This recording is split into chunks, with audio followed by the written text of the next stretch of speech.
How to view your FPS on Roblox. So hello viewers and welcome back to our YouTube channel, and in today's video I will be teaching you guys how to view your FPS on Roblox. So without delaying any further, let's get started. So here, as you can see, I am in a world right here on the Roblox.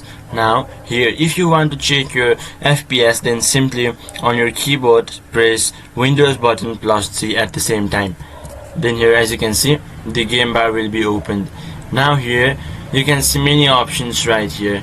Now what you want to do is, now here, in order to see your FPS, just here you can see an arrow, simply click on it. Then here you can see a monitor named performance, simply click on it. Then here on the bottom a pop-up will be formed. Here, as you can see, you will get to see your FPS right here.